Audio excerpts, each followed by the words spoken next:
എൻസൈക്ലോവിങ്സിൻ്റെ പുതിയൊരു വീഡിയോയിലേക്ക് നിങ്ങൾക്ക് ഏവർക്കും സ്വാഗതം. ഈ വീഡിയോയിലൂടെ നിങ്ങളുമായി ഷെയർ ചെയ്യുന്നത് പുതിയ നിയമപ്രകാരം പൗരത്വം തെളിയിക്കുന്നതിനുള്ള രേഖകളിൽ പല മാറ്റങ്ങളും വന്നിട്ടുണ്ട്. അപ്പോൾ ഈ വീഡിയോയിൽ ഇതുമായി ബന്ധപ്പെടുത്തിയുള്ള കൂടുതൽ വിവരങ്ങളാണ് നിങ്ങളുമായി ഷെയർ ചെയ്യുന്നത്. നമ്മുടെ വീഡിയോസ് ആദ്യമായി കാണുന്ന സുഹൃത്തുക്കളാണെങ്കിൽ ആദ്യമേ തന്നെ ചാനൽ ഒന്ന് സബ്സ്ക്രൈബ് ചെയ്യുക. അപ്പോൾ നമുക്ക് വിശദാംശങ്ങളിലേക്ക് കടക്കാം. ആധാർ, പാൻ, റേഷൻ കാർഡ് എന്നിവ പൗരത്വത്തിൻ്റെ നിർണായക തെളിവല്ല എന്ന് സർക്കാർ നിലവിൽ വ്യക്തമാക്കിയിട്ടുണ്ട്. ഈ രേഖകളൊക്കെ ഭരണപരവും ക്ഷേമപരവുമായ ആവശ്യങ്ങൾ നിറവേറ്റുന്നുണ്ടെങ്കിലും അവയൊന്നും ഇന്ത്യൻ പൗരത്വത്തിന് കൃത്യമായ തെളിവായി നിലകൊള്ളുന്നില്ല. ഈ ആവശ്യത്തിനായി സർക്കാർ അംഗീകരിക്കുന്ന രേഖകൾ ജനന സർട്ടിഫിക്കറ്റുകളും താമസ സർട്ടിഫിക്കറ്റുകളും മാത്രമാണ് സ്വീകരിക്കുന്നത്.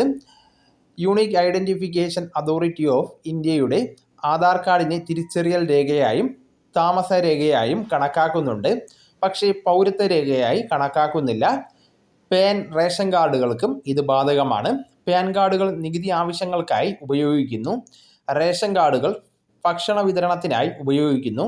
ഇവയും പൗരത്വത്തിനുള്ള രേഖയായി സ്ഥിരീകരിക്കുന്നതല്ല. നിലവിൽ ഇന്ത്യൻ പൗരത്വം സൂചിപ്പിക്കുന്ന അടിസ്ഥാന രേഖകളായി സർക്കാർ ജനന സർട്ടിഫിക്കറ്റുകളും താമസ രേഖകളും കണക്കാക്കുന്നു. 1969 ജനന മരണ സർട്ടിഫിക്കറ്റ് നിയമം അനുസരിച്ച് യോഗ്യതയുള്ള അധികാരികൾ ജനന സർട്ടിഫിക്കറ്റുകൾ നൽകുന്നതാണ്. ഇത് ഇന്ത്യക്കുള്ളിലെ ജനന അവകാശവാദങ്ങളെ സാധൂകരിക്കുന്നതാണ്. ഒരു വ്യക്തി ഒരു പ്രത്യേക സംസ്ഥാനത്തിലോ കേന്ദ്രഭരണ പ്രദേശത്തിലോ താമസിച്ചിട്ടുണ്ടെന്ന് ജനന സർട്ടിഫിക്കറ്റുകൾ തെളിവ് നൽകുന്നു. സർക്കാർ ജോലി, പാസ്പോർട്ട് നൽകൽ, കോടതി തുടങ്ങിയ ആവശ്യങ്ങൾക്ക് പൗരത്വ തെളിവ് നിർബന്ധമാകുന്ന സാഹചര്യങ്ങളിൽ ജനന സർട്ടിഫിക്കറ്റുകളും താമസ സർട്ടിഫിക്കറ്റുകളും കൈവശം വയ്ക്കേണ്ടതിൻ്റെയും സംരക്ഷിക്കേണ്ടതിൻ്റെയും ആവശ്യകതയും പുതിയ നിയമം എടുത്തു കാണിക്കുന്നു. അപ്പോൾ ഈ വിവരം നിങ്ങൾ മറ്റുള്ളവരിലേക്കും ഷെയർ ചെയ്തെത്തിക്കുവാനും ശ്രമിക്കേണ്ടതാണ്. നമുക്ക് തുടർന്നും വിജ്ഞാനപരമായിട്ടുള്ള മറ്റ് വീഡിയോസും ആനുകാലിക വിവരങ്ങളുമായിട്ട് വീണ്ടും കാണാം. അതുവരെ ഗുഡ് ബൈ.